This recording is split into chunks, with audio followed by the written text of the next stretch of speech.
नमस्कार मित्रों, आज हम लोग अध्ययन करेंगे हल संधि।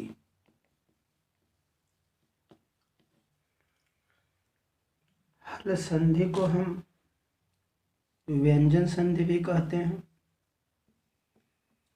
और इसे हल संधि क्यों कहते हैं? क्योंकि प्रत्येक वर्ण इसमें हल होता है। हल का मतलब हुआ, जैसे हमने लगाया का में हमने हलंत लगा दिया तो ये अक्षर हल कहलाएगा। तो इस संधि में सभी अंतिम पहले शब्द के अंतिम वर्ण जो होते हैं वो हल होते हैं, इसलिए इसे हल संधि भी कहा जाता है। यहाँ प्रश्न आपका बन जाएगा कि हल संधि किसे कहते हैं? स्वर को, व्यंजन को, विसर्ग को, दीर्घ को, जो भी आपका विकल्प रहेगा तो आप सीधे सही विकल्प आपका रहेगा व्यंजन संधि। अब इसके बाद पहला आपका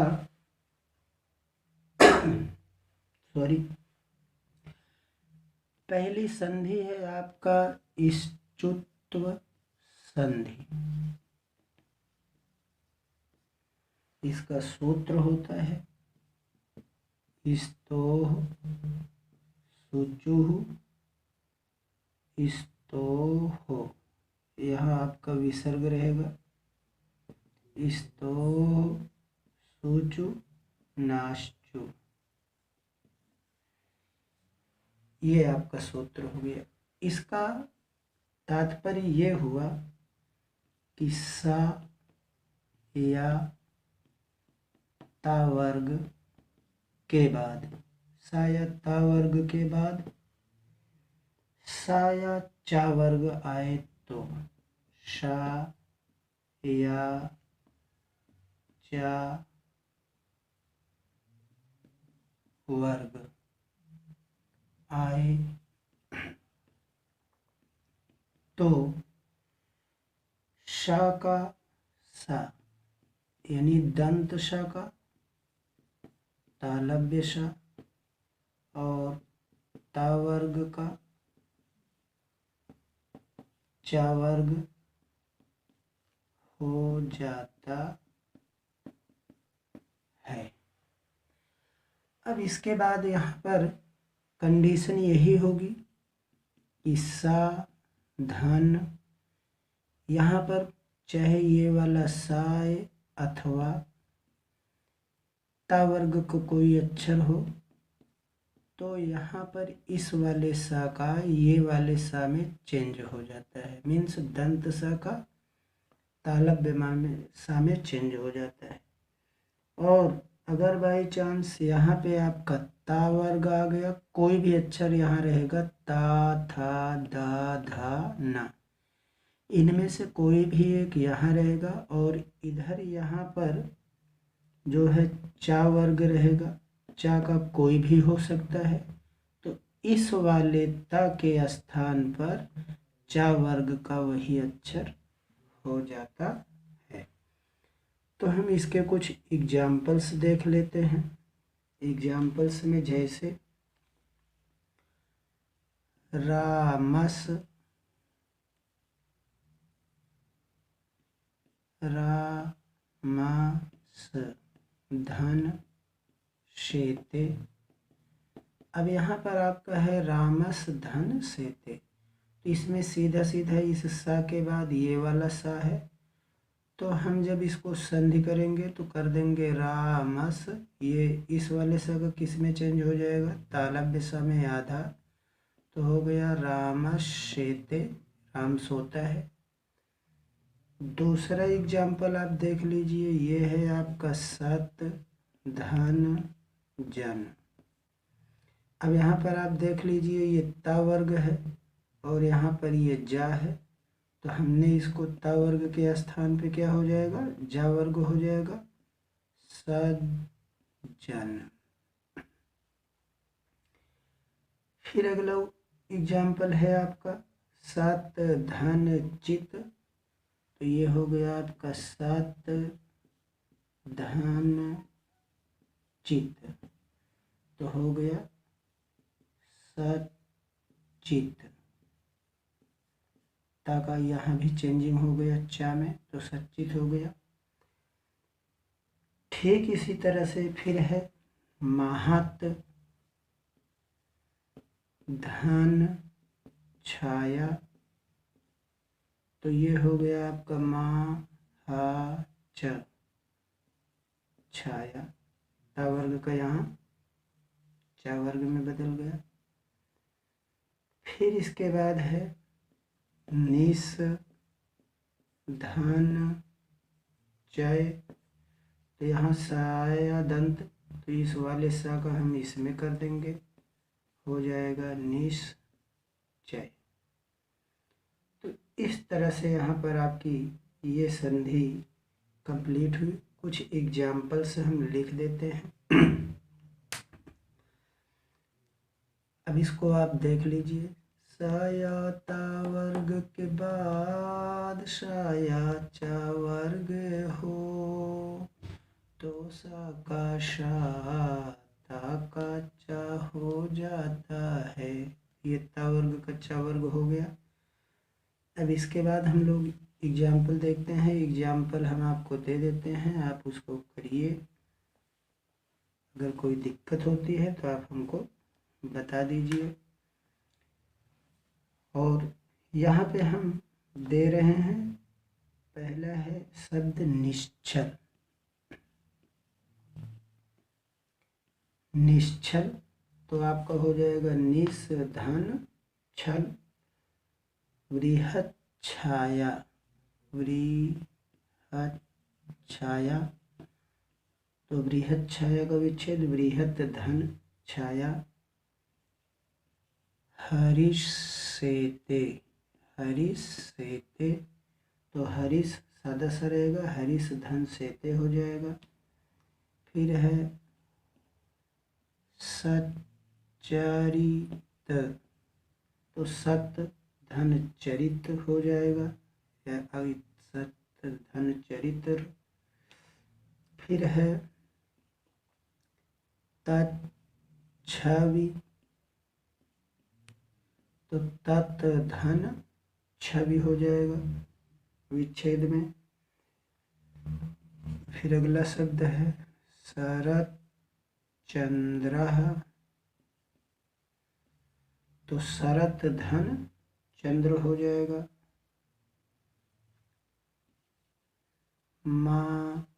महाजालम, महाजाल, तो महत धन जाल हो जाएगा। ये है अगला आपका दुष्चरित्र, तो इसमें हो जाएगा दुष धन चरित्र, मीन्स सादा सा रहेगा, दुष धन चरित्र। और विच्छेद करते समय मित्रों सभी में जो सा या जो भी आएगा वर्ण, उसमें लास्ट में हलंत जरूर रहेगा उसमें। अगला शब्द है जगत जननी, तो जगत धन जननी हो जाएगा। फिर इसके बाद है आपका अन्यच्च, अन्यच्च, तो अन्यत, यहाँ ता हो जाएगा अन्यत धन च।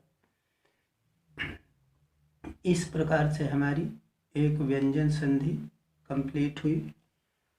अब इसके बाद हम इसका दूसरी संधि देखते हैं। तो दूसरी संधि आपका है इष्टुत्व संधि। अगर हम ऐसे आपको सूत्र में लिख देते तो भी आप बिना सूत्र लिखे या बिना संधि का नाम दिए तो भी, लेकिन यहाँ से थोड़ा आपको ज़्यादा अच्छे से याद हो जाएगा। संधि दूसरी है इष्टुत्व। इष्टुत्व, अगर आप मित्रों संधि का नाम भी याद कर लेते हैं, इष्टुत्व संधि, तो जाहिर सी बात है कि आपको अच्छे से वैसे भी आ जाएगा।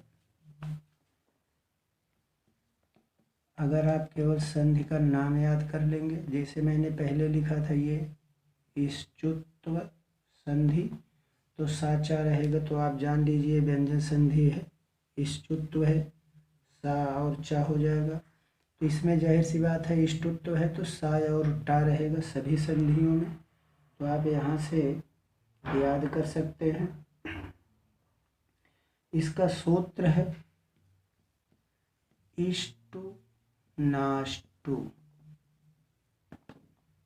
ये इसका सूत्र हो गया। अब इसका है सा या ता वर्ग, सा या ता वर्ग के बाद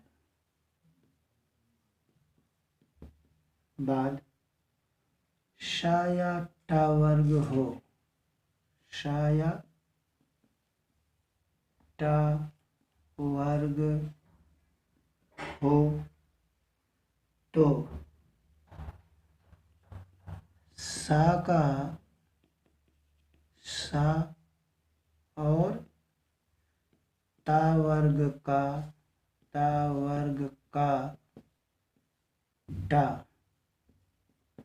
वर्ग हो जाता है, हो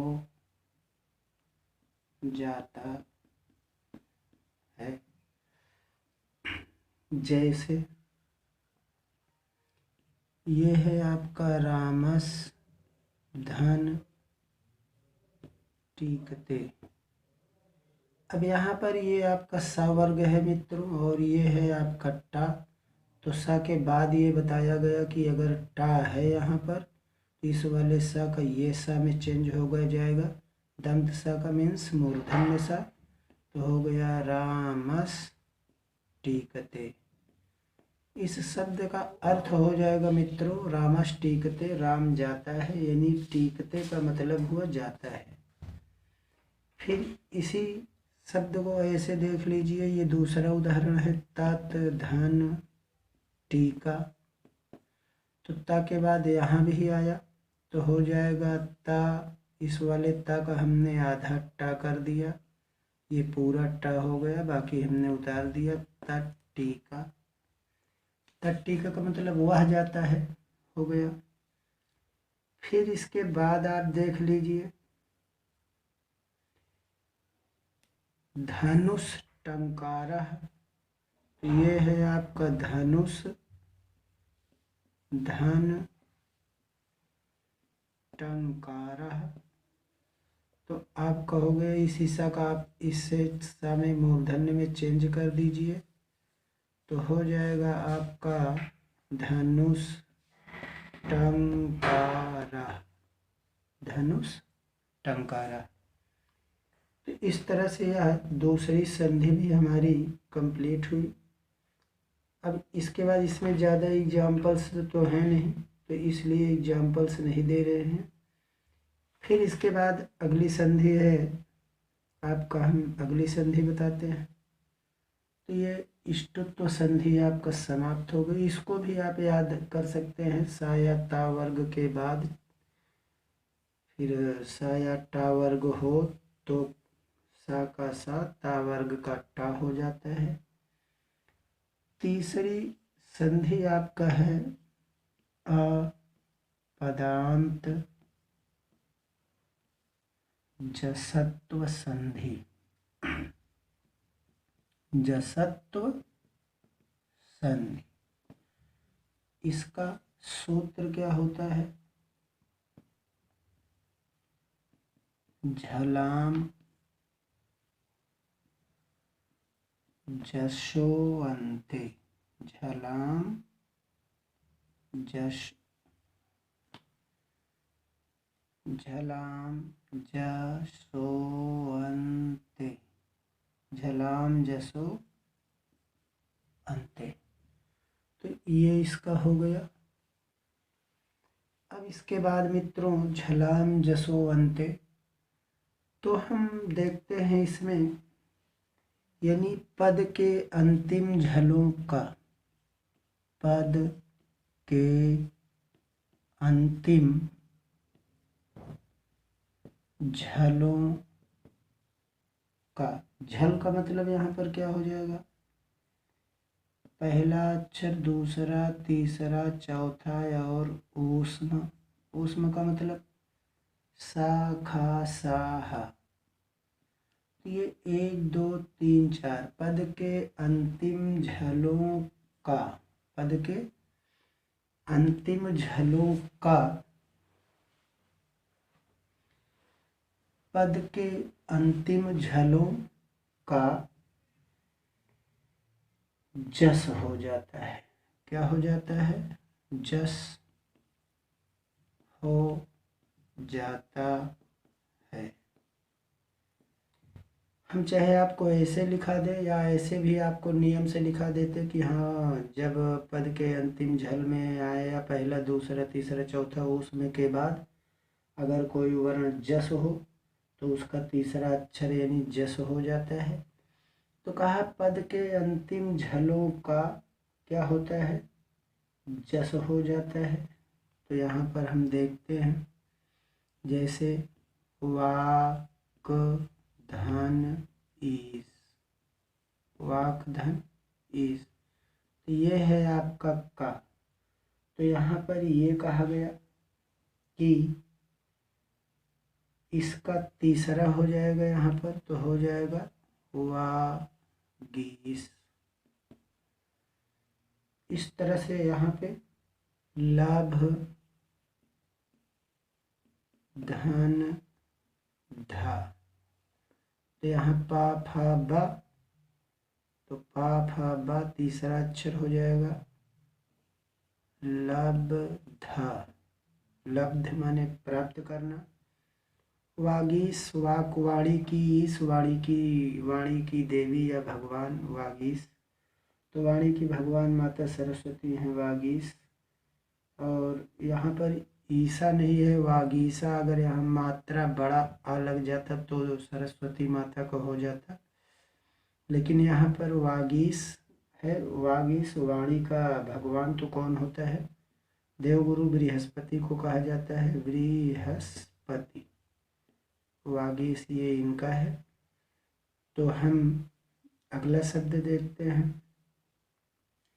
अब इसके बाद है उत्धन योग, उत्धन योग।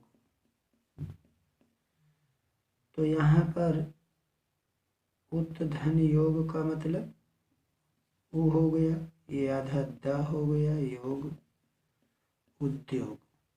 तो इस तरह से इसे बहुत ही आसान सी संधि है मित्रों। इसके बारे में हम आपको केवल एग्जाम्पल दे रहे हैं और आप इसको कर लीजिए। तो एग्जाम्पल आप लिख लीजिए और ये परिभाषा हम इरेज कर देते हैं ताकि ज़्यादा एग्जाम्पल्स आपके इसमें आ जाएं। तो हम देखते हैं इसका परिभाषा, वो एग्जाम्पल देते हैं। पहला शब्द दे रहे हैं क्रुद्धा, आपको इसका विच्छेद करना है। तो यहाँ दा है, तो यहाँ दा का क्रोध, धा करोगे क्रोध धन धा, क्रोध धन था। मुझे लगता है अगर आपको ये चीज़ नहीं आया हो समझ में, तो यहाँ पर मित्रों हम ये एक चीज़ बता देते हैं कि वर्ग का पहला अक्षर दूसरा अक्षर, सॉरी ऐसे लिख देते हैं 1 2 3 4, 1 2 3 4, और यहाँ सा खा सा हा। इतने वर्ण अगर यहाँ पे हैं और इसके बाद यहाँ कोई सा भी वर्ण है, कोई सा भी वर्ण है, तो इस स्थान के वर्णों में वो तीसरा हो जाता है, बशर्ते और हमारी संधि का कोई नियम लागू ना हो रहा हो। इन्हीं वर्णों में इसके स्थान पर जो रहेगा, इन्हीं वर्णों का तीसरा हो जाता है।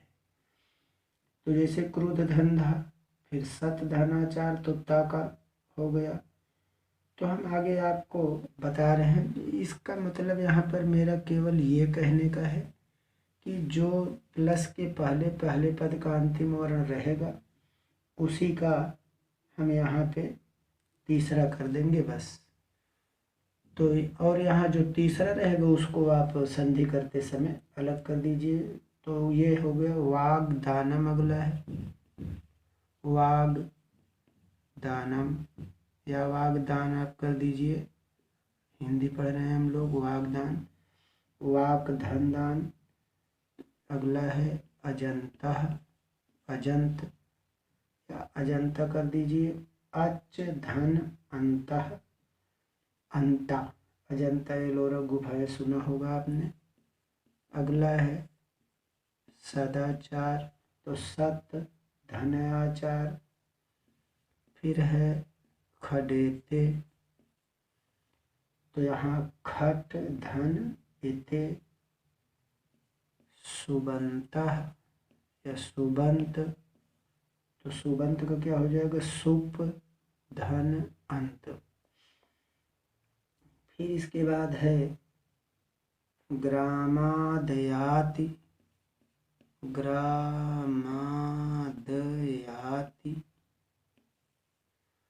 तो इसका हो जाएगा ग्रामात, इसी द का आप ता कर दीजिएगा, ग्रामात धन, यहाँ बड़ा या ग्रामादायाति, तो इस तरह से यहाँ पे इसी ता का आप कर देंगे और ये बड़ा या इधर आ जाएगा। आयाति माने आता है, तो गांव से आता है शब्द का अर्थ हो जाएगा। अगला है तज्जानामि, यानी तत् धन जानामि। फिर नेक्स्ट है तदिदम, आप इसको अब कर लीजिएगा मित्रों, जो नहीं आएगा आप कमेंट बॉक्स में बोल दीजिएगा।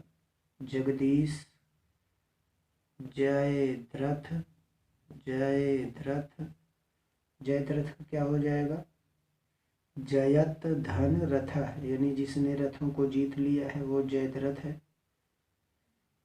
जगदानंद, जगदानंद।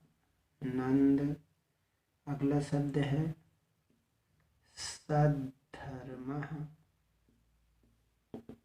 फिर इसके बाद है नेक्स्ट में जगदाधारः,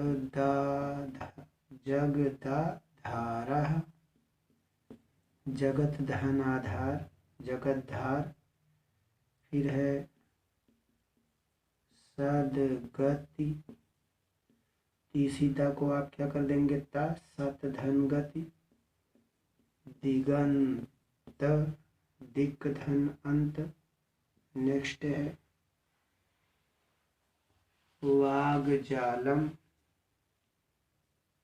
वागजालम। नेक्स्ट है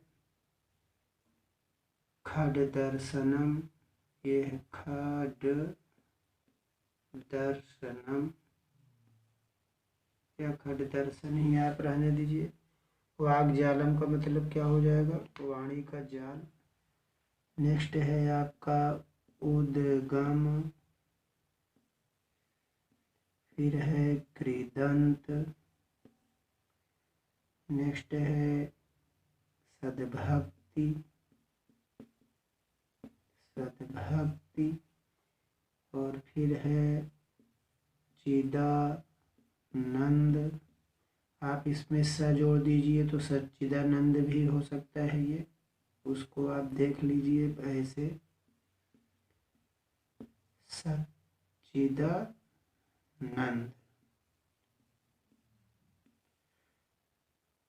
तो आप इसको जब इससे विच्छेद करिएगा, सत धन चित धन आनंद, आप ऐसे अलग कर लीजिएगा।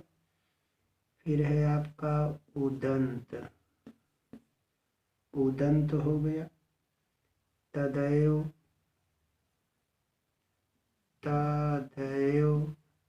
फिर आपका है दिगंबर, ये है आपका दिगंबर। फिर उसके बाद है आपका लास्ट शब्द बोल रहे हैं, तो लास्ट शब्द है आपका जगदम्बा, जगदम्बा। तो यहाँ आपका इतना हुआ मित्रों। और फिर इसके बाद अगला संधि आपका है चर्त्व संधि, तो इसको हम आपको अगले वीडियो में बताते हैं, ज़्यादा लंबा वीडियो हो रहा है मित्रों। तो बस इसके बाद आप सभी को नमस्कार। अगर कोई और दिक्कत है वीडियो में या मेरे पढ़ाने में तो आप निश्चित रूप से कमेंट करके बता सकते हैं। धन्यवाद। शुभ रात्रि।